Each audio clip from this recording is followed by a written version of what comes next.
सच के साथ। नमस्कार, सिटी वाराणसी लाइव में आप सभी का स्वागत है। मैं हूं अमित मिश्रा। आइए अब तक की खास खबरों पर डालते हैं एक नजर। संदिग्ध हाल में अपहृत साड़ी व्यवसायी महमूद आलम का स्कूटी पुलिस ने किया बरामद। मीडिया से रूबरू हुए कांग्रेस नेता अजय राय, कहा काशी में विकास के बहाने गुजरात को पहुंचाया जा रहा है लाभ। बिहार के शिक्षा मंत्री द्वारा रामचरितमानस पर किए गए टिप्पणी से क्षुब्ध अधिवक्ताओं ने जताया रोष। और भाजपा महिला मोर्चा ने 80 घाट पर इंडिया और G20 का लोगो बनाकर किया जागरूक। और अब समाचार विस्तार से। बिहार के शिक्षा मंत्री चंद्रशेखर की तस्वीर पर कालिख पोतकर अधिवक्ताओं ने अपना आक्रोश जताया। वाराणसी के अधिवक्ता बंधुओं ने 16 जनवरी सोमवार को बिहार के शिक्षा मंत्री के विरोध में प्रदर्शन किया। इस प्रदर्शन का कारण बिहार के शिक्षा मंत्री द्वारा पवित्र हिंदू ग्रंथ रामचरितमानस की अवहेलना है। इस प्रदर्शन में अधिवक्ताओं ने बिहार के शिक्षा मंत्री चंद्रशेखर की तस्वीर पर कालिख लगाई और तस्वीर को जूते से कुचलकर आक्रोश दिखाया। साथ ही रामचरितमानस का अपमान न सहने का नारा भी दिया। आपको बता दें कि बिहार के शिक्षा मंत्री ने कहा था कि हिंदू ग्रंथ रामचरितमानस को मनुस्मृति की तरह जलाया जाना चाहिए, क्योंकि यह समाज में जाति विभाजन को बढ़ावा देता है। बिहार के शिक्षा मंत्री रामचरितमानस की कुछ पंक्तियों को लेकर के देश में एक बवाल मचा देते हैं, सामाजिक सौहार्द को बिगाड़ने का जो प्रयास करते हैं, उसी के खिलाफ आज उनके चेहरे पे कालिख पोत करके, क्योंकि ये कालिमा वाला काम है। रामचरितमानस हिंदुओं का सबसे पवित्र ग्रंथ है, उसके ऊपर आप कमेंट कर रहे हो। आप शिक्षा मंत्री हैं कि विद्यालय में जाकर के बच्चों के ऊपर बोल रहे हैं। क्यों रामचरितमानस में भगवान जब हनुमान जी को कहते हैं भरत सम भाई, निषाद राज को भाई कह के बगल में बैठाते हैं, अपने हृदय से लगाते हैं, तो उस वर्णन को लोगों को बताने की आवश्यकता नहीं है।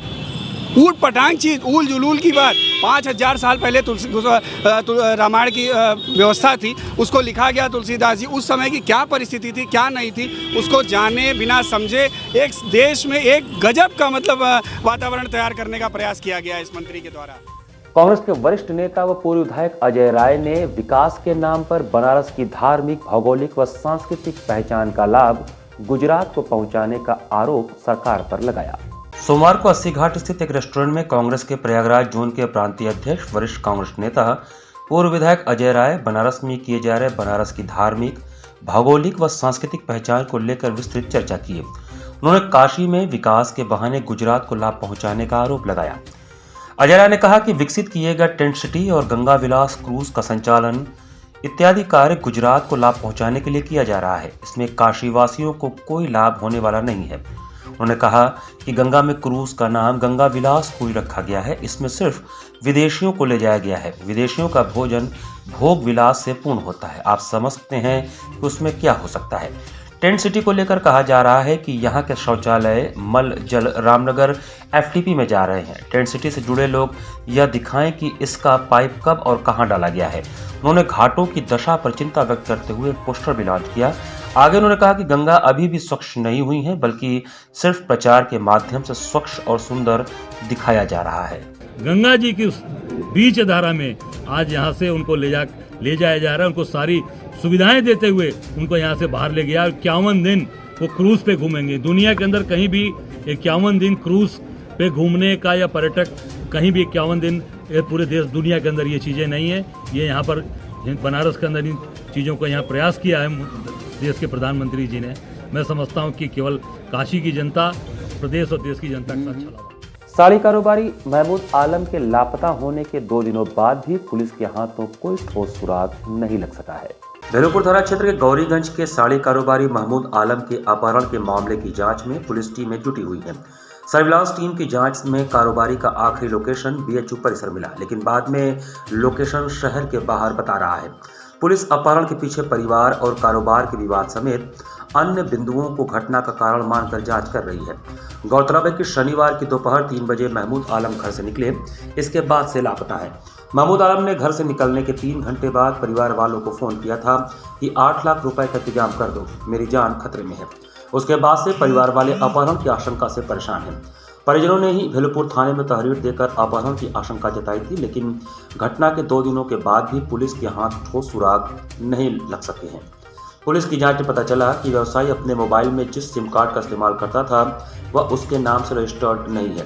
परिचितों व परिवार के लोगों से पूछताछ में महमूद आलम के महिलाओं से संबंधों की बात भी सामने आई है। पुलिस ने जब परिवार की महिलाओं से बातचीत की तो पता चला कि महमूद आलम से मिलने कुछ महिलाएं भी आती थीं। पुलिस महिलाओं से संबंध, कारोबार और पारिवारिक विवाद को घटना का कारण मानकर जांच कर रही है। घटना मिली थी जिसमें महबूब आलम जो साड़ी का कारोबार करते हैं मध्यम स्तर पर, वो अपने बच्चे को फ़ोन करके परेशानी में होने और 8 लाख रुपए की डिमांड उन्होंने कही थी। फ़ोन उनके द्वारा स्वयं किया गया था और लगातार इसके बाद अभियोग पंजीकृत किया गया और हमारी टीम अथक प्रयास कर रही है। उनकी स्कूटी बीएचयू के परिसर के भीतर से प्राप्त हुई है। वो किसी के बुलाने पर बीएचयू परिसर में गए थे और वहां से रहस्यमय परिस्थितियों में गायब हुए हैं। फिलहाल हम लोगों के पास कुछ महत्वपूर्ण सुराग प्राप्त हुए हैं जिसके आधार पर कार्रवाई की जा रही है। इस प्रकरण में जो अब तक की छानबीन मिली है उसमें मामला ऐसा प्रतीत हो रहा है ये कहीं न कहीं किसी महिला से जुड़ा हुआ है और उस दिशा में तथा अन्य संभावित दिशाओं में भी हम लोग प्रयास करते हैं। इस हिरासत में भी लिया गया? हाँ, कुछ संदिग्ध हैं जो हिरासत में लिए गए हैं, इनसे पूछताछ की।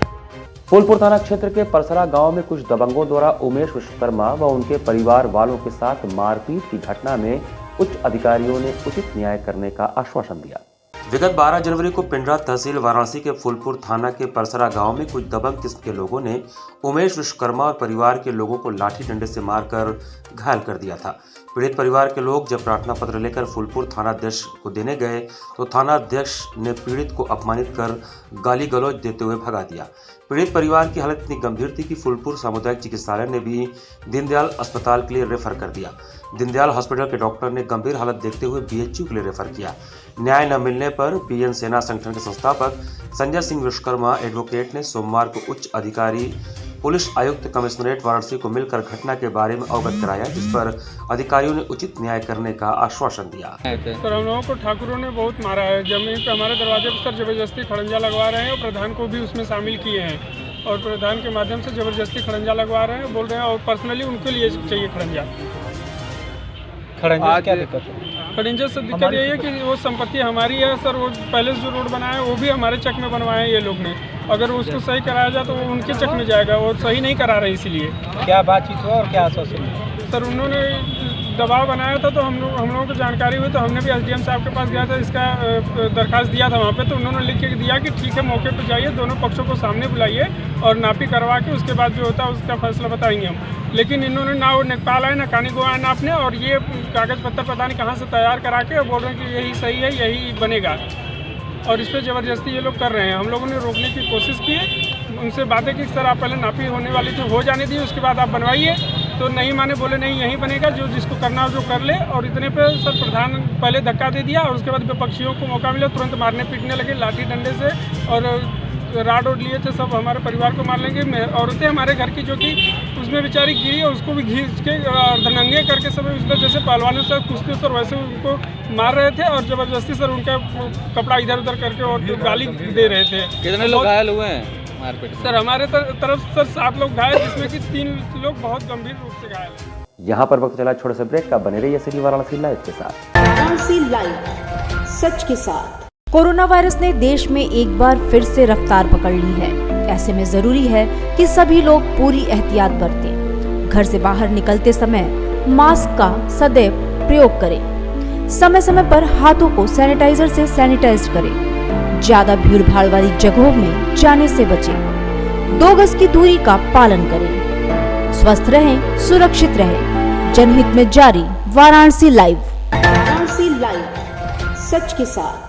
ब्रेक के बाद आपका स्वागत है।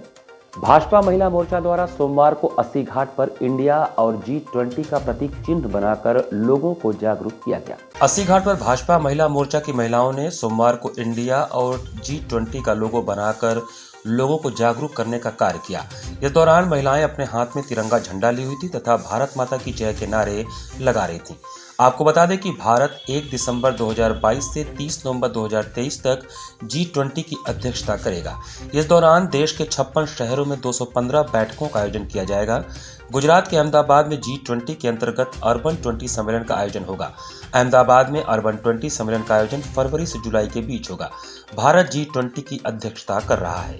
मोदी जी के द्वारा जो G20 का प्रचार प्रसार है, उसके लिए हम लोग सभी यहाँ पे एकत्रित हुए हैं और हमारी सभी बहनें, महानगर की सभी पदाधिकारी बहनें हैं, महानगर की 13 मंडल की अध्यक्ष बहनें हैं और जिले की सभी कार्यकर्ता बहनें यहाँ पे उपस्थित हुई हैं और सब बहनें हम लोग यहाँ पे मिल करके और अपने भारत का झंडा लहरा रहे हैं और G20 का प्रचार कर रहे हैं। मोदी जी का जो G20 को लेकर के यहाँ पर और स्वागत किया जा रहा है और इसके साथ ही साथ ये एक बहुत अच्छी है समाज के विकास के लिए, देश के विकास के लिए कि अगर इसको आगे बढ़ाया जाएगा तो इससे हमारे उद्योग में तेज़ी से विकास होगा, हमारा रोज़गार और भी तेज़ी से चलेगा।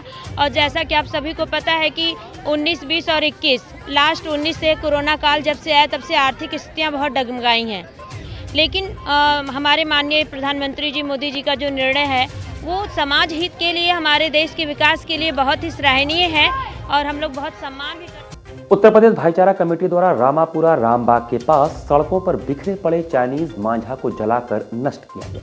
उत्तर प्रदेश भाईचारा कमेटी द्वारा रामापुरा रामबाग के पास कमेटी के प्रदेश अध्यक्ष प्रमोद वर्मा के नेतृत्व में चाइना के मंझे को जलाकर उसे नष्ट किया गया। इस दौरान प्रमोद वर्मा का कहना था कि हम सब यह चाहते हैं कि किसी व्यक्ति को आने जाने वालों को कठिनाइयां न हो। आए दिन सड़कों और गलियों में पैरों में मंझा फंस जाता है, लोग चोटिल हो जाते हैं। अतः आप सबसे अपील है कि आपके आसपास या सड़कों पर चाइनीज मांझा अगर कहीं गिरा मिले तो उसे जला दें या नष्ट कर दें, जिससे किसी को कठिनाई का सामना न करना पड़े। इस दौरान मलय चतुर्वेदी, अनिल चतुर्वेदी, गुलाब यादव, जानू वर्मा, राजकुमार सेठ, सोनू यादव, अरुण कुशवाहा, विकास सेठ, सुरेश कुमार, रोहित गुप्ता उर्फ गोलू आदि लोग उपस्थित थे। पूरा रामबाग के पास में चाइना मंझा को जलाया गया और नष्ट किया गया। सब लोग नारा लगा रहे थे नष्ट करो नष्ट करो, जो मुख्य उद्देश्य है कि चाइना मंझा से लोगों को राह चलते लोगों को परेशानियां न हो, इसलिए चाइना मंझा जलाया गया। देखेंगे रास्ते में जाएगा किसी लोग पैर में पशु को फंस जाते हैं, घायल होता है। हमारा उद्देश्य और संकल्प है कि हम लोग चाइना मंझा से आम नागरिकों को राहत पहुँचाए। ये मेरा उद्देश्य और संकल्प है भाईचारा कमेटी। सदगुरु नेत्र चिकित्सालय चित्रकूट द्वारा काशी में 16 से 21 जनवरी तक आदमपुर में निःशुल्क नेत्र परीक्षण शिविर का आयोजन किया गया है। स्वस्थ दृष्टि समृद्ध काशी अभियान के तहत सदगुरु नेत्र चिकित्सालय चित्रकूट द्वारा काशी में नेत्र परीक्षण शिविर का आयोजन 16 जनवरी से 21 जनवरी तक आदमपुर वाराणसी में हो रहा है। यहाँ आंख की विभिन्न बीमारियों का इलाज निःशुल्क है। आंख के विशेषज्ञों के साथ साथ अन्य 8 लोगों की टीम इस कार्य में जुटी हुई है। यह कार्य वाराणसी में करीब 1 साल तक चलेगा। सहायक नगर आयुक्त राजेश कुमार अग्रवाल ने बताया कि इस कार्यक्रम के सहयोगी CMO, DPO टीम, आंगनबाड़ी, नगर निगम एवं पार्षद हैं। इसके पहले सदगुरु सेवा संघ ट्रस्ट ने प्रयागराज और चित्रकूट के आसपास के शहर जैसे सतना, बांदा आदि जगहों पर शिविर लगाकर लोगों का निःशुल्क इलाज किया है। आपको बता दें कि वाराणसी में इस अभियान का अच्छा रिस्पांस देखने को मिल रहा है। डॉक्टरों द्वारा अधिक से अधिक लोगों का इलाज करने की कोशिश की जा रही है। जो बढ़ती उम्र के साथ जो मोतियाबिंद की दिक्कतें हैं उसकी स्क्रीनिंग के लिए कैंप लगाया गया है। अगर मोतियाबिंद अधिक होता है और जो विकलांगता अगर पैदा कर रहा है तो उसका ऑपरेशन किया जाएगा, उसके लिए कैंप लगाया गया है।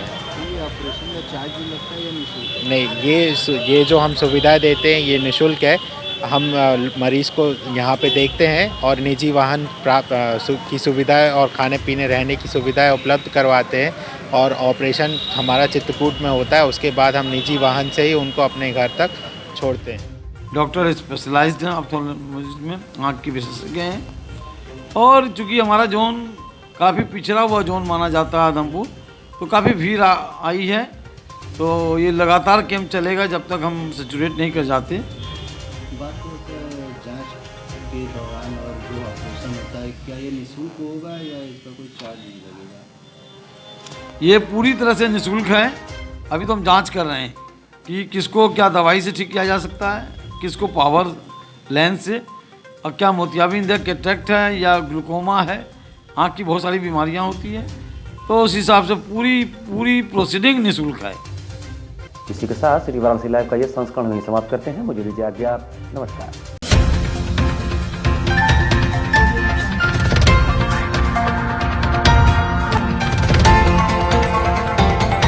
वाराणसी लाइव, सच के साथ।